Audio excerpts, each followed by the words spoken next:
The man had been summoned to another world for the second time. Since his former female subordinate didn't recognize him, Jack gave her a playful slap on the behind. The familiar sensation made the female knight freeze. It felt just like when the former hero used to reward her. この衝撃はまさか。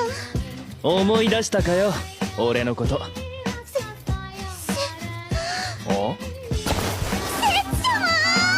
Although the knight recognized Jack, she was confused about why his appearance had changed. But the strange thing was, during his final battle with the Demon King, Jack had suddenly returned to the real world, while keeping all his memories and powers. Last time, he had been reborn as a baby. As he gazed out the window, reminiscing about that other world, fate intervened once more. A massive magic circle appeared on the ground. Everyone around panicked, unsure what was happening, except for Jack, who knew it was another chance to shine. In a flash of white light, everyone was transported to another place. Jack realized they were back in the other world, but his classmates were completely bewildered. Suddenly, several armored figures appeared in the distance. At first, the classmates thought it was a movie shoot, but as the strangers advanced menacingly, they realized the danger and began to flee. Jack, however, remained calm. Just as the situation grew critical, his childhood friend, Yuhi, rushed to shield him. Before she could react,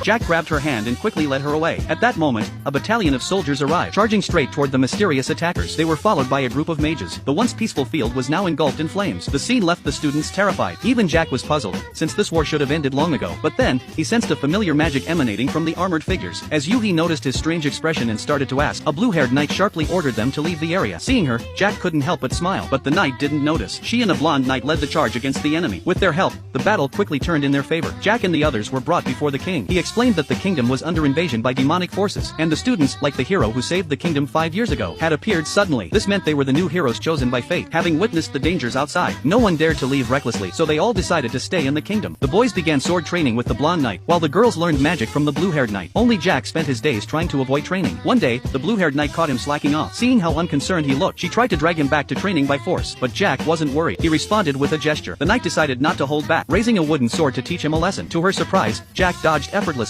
and landed a slap on her backside. The familiar sting made her recognize him immediately. To earn his forgiveness, the knight asked Jack to punish her further. 申し訳ありません。必死ですね。いや別に求めてないんだが。節様の重み。あ、少しお痩せになりました？以前の体と作りが違うからな。てかそこまで言い当てられるとちょっと気味悪いぞ。私が服従する喜びを覚えるのは節様に対してのみです。